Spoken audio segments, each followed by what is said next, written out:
Welcome back to the Ref Show. Principally, this half we've got Dino on Diego. You may recall from the first half, Michael Oliver may recall, that we never mentioned him. That's no slight. In fact, we want to mention him in a little bit more detail because he was the big match referee the previous weekend. Manchester United, Liverpool, earned praise on this show, handled it well. Also Spurs against Crystal Palace on Sunday, again earned praise for that performance, coming along very well. Interestingly, was fourth official the previous day at the big Chelsea-Arsenal game. All the implications and the impressions you draw from that, Keith, after we hear from this man on Diego. Now then, how do you assess him as a player, first of all, and the way he plays the game, Brian?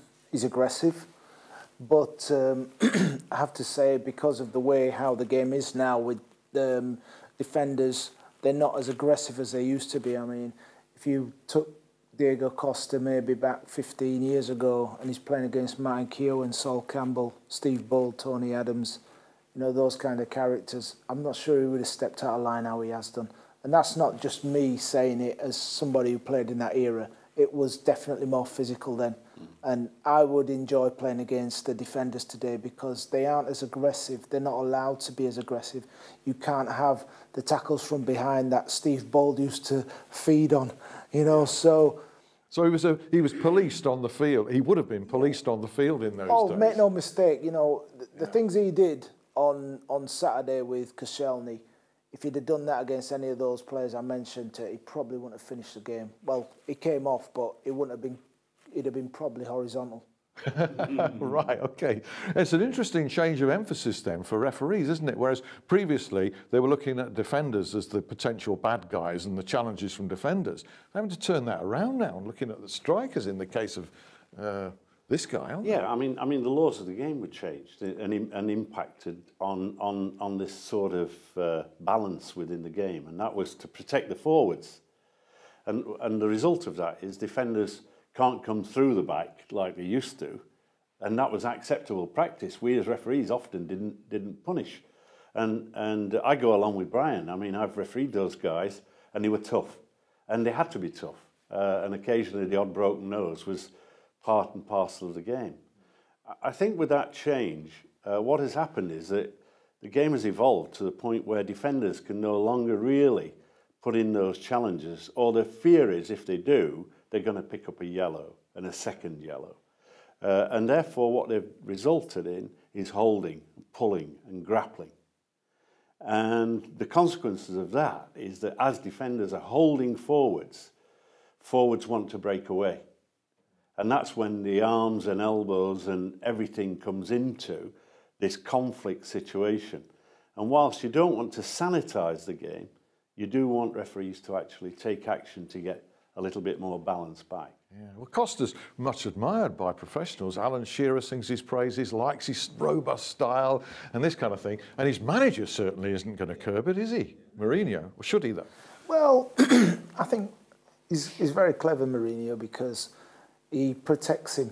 Because he knows from here on out, he's a marked man with referees, so he's trying to basically keep it balanced so that he can always, if Diego has a game where he's put under pressure next time round, Mourinho can come out and defend him. So he's very clever. But excuse me, it's he's a very good player, very good player. I like his style, but I do think, you know, it's a new era, like Keith has said. Yeah, I don't think there are enough forwards like that, that's for sure. You know, if you look at the likes of Giroud, you don't really see him putting himself about for the size of him. Your type of striker is beginning to go out of the game in many ways, isn't it? Yeah, and you know, if you people always used to say, you know, guys of my size, physicality, and all and so on were rare, you know, and they do have a part to play, but because of the way how the game is played now, it's as soon as somebody raises an elbow or, you know, gets across somebody or puts in a stern challenge, you know, you're the bad guy. The challenge for referees with players of that type is knowing when to come in. And if you get in early, and that doesn't mean find something, but I think Mike missed the trick, and that is that quiet word. There's the opportunity to bring the captain across. All acts, if you like, to prevent. I mean, we had players in the past, you know, Fashanu, Vinnie Jones, Paul Gascoigne, who were in the face of players constantly, and you did a lot of chatting off the ball. You did words of encouragement, but in fairness to those guys, I think they knew how far they could take it. At the moment, this guy's running amok, and he's gaining a reputation which damages, for me, the image of the game. I was going to say, referees have got... Sorry, you were going to make a point quickly there, and I'll come in with another there. Yeah, I was going to say, I mean, bearing in mind what Keith's just said, I think referees are under too much pressure, you know, to react. I mean, you look at the sending off. That's not sending off, you know, but he's got to follow it to the letter of the law. You know, it should be down to a referee's interpretation of how serious he thinks the offence is. Yeah, what happened afterwards was all a bit petty and silly, wasn't it? But what about the responsibility that top referees have to the game as a whole? And I mention this because Andy Martin, who's a former Premier League assistant referee, is part of our You Are the Ref team, made a comment over the weekend that on a Sunday he refereed an under-13s game. And he said that he saw young kids there actually copying Costa and winding players up in an attempt to get opponents sent off. I mean, that's terrible, isn't it? So it's a reality. The reality of, look at the number of shirts that are sold that we see when we walk anywhere near a football club. They've got players' names on. Yeah. That's part of, if you like, the pop culture that football now exists. But if they'd have seen Costa get sent off, they wouldn't be aping him, would they? Would they? Well, I think the chances are there's the risk that they will. I mean, I've seen games, and I watch a lot of junior games, where kids go down screaming for a penalty and they've actually dived. And where's that culture come from? You know, what they see on television, they copy. I think, in fairness, over recent years, there's lots of good things that they've been able to copy.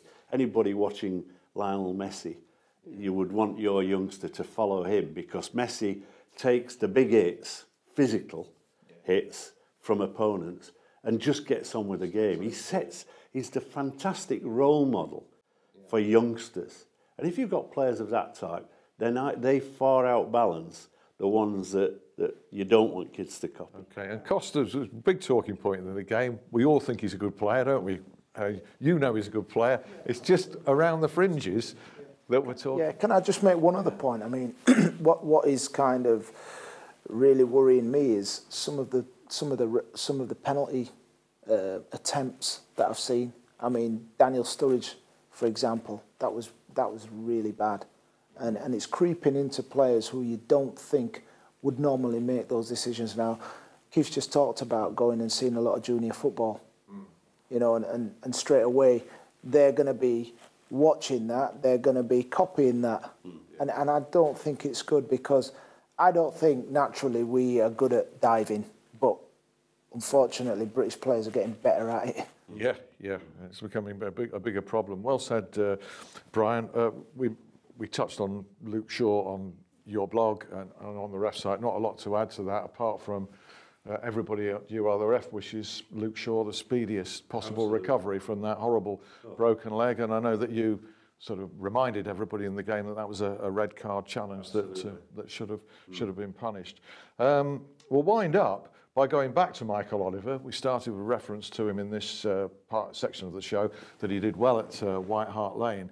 Interesting that he had a really busy weekend, because the previous day he was the fourth official, with all that unfolding in front of him at the Stamford Bridge game, Keith. Yeah, sometimes worry about the exposure. I mean, unlike a player who gets ferried to and from a football ground in a team bus, he only gets ferried from a hotel to the ground. And therefore, I think it's not just the pressure of the game itself, it's actually travelling, getting there and getting back, aided by the fact that they're professional referees. I worry about the fact that in that particular game, if Mike Dean goes down injured, Michael Oliver's got to come on. So he's had a fairly intense afternoon. He's then got to relax, and then he's got to up the ante for the game on Sunday, which he's got to referee. And I've got to say that I think that some of the criticisms that we pushed to Michael last year, and these were things to aid his performance, to put, if you like, the cream on top of the cake. There's no doubt that he's actually putting a little bit more effort in physically into his performance. He's got a remarkable maturity. And, you know, if I look at the same ages, I think he's still got a lot to learn. I would love him to have a close relationship with Clattenburg, because I think there are things that Clattenburg does that I would like to see Michael sort of adopting. And I think if you can pick, because that's what referees do, pick the best referees, pick a little bit of their style and bring it into this mosaic that makes them a better referee. But he performed really well yesterday, Tottenham v Crystal Palace. Okay, excellent. There was an observation from Roger Dilks, who runs RefCam, on You Are the Ref. He was disappointed in Lee Mason, actually, because he's not refereed a Premier League game for some time, has been in the Championship and was high profile, actually. Nottingham Forest 1, Middlesbrough 2.